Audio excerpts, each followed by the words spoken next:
David Fortier, Senior Field Editor for Firearms News Magazine. We're in Sterling, New Jersey at SARCO, and I'm here with Mark.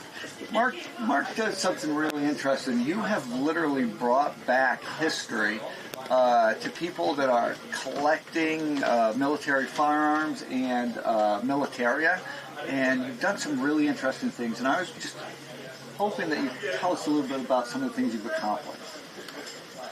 Over the years, we've tried to make a lot of reproduction products like bazookas and mortars and things that people can't normally obtain, and we've tried to do it in a way that keeps the cost down so that the layman can afford these things. And again, we've worked on mortars, we've worked on bazookas, rocket launchers, machine guns.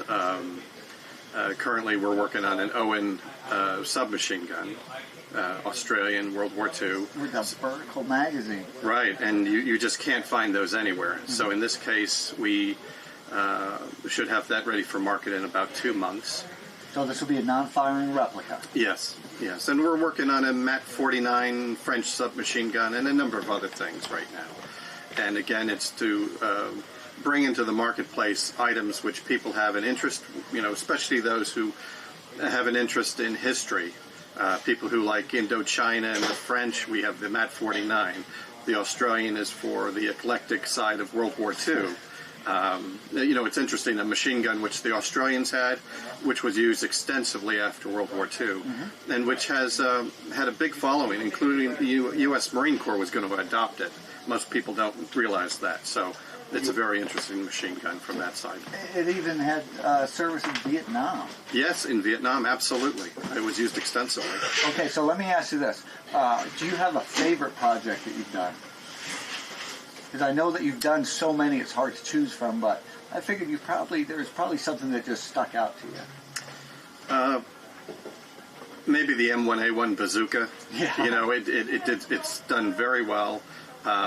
We are sold out again, and we're trying to improve it right now, but that is one of the more interesting projects recently that we've done.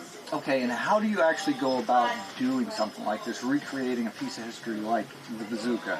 Generally, we'll try to have the original item. Mm-hmm. If we don't, sometimes we have to go to microfiche cards to find the original specs to actually recreate the thing within parameters. We don't want to make it so it's easy to make live and fireable.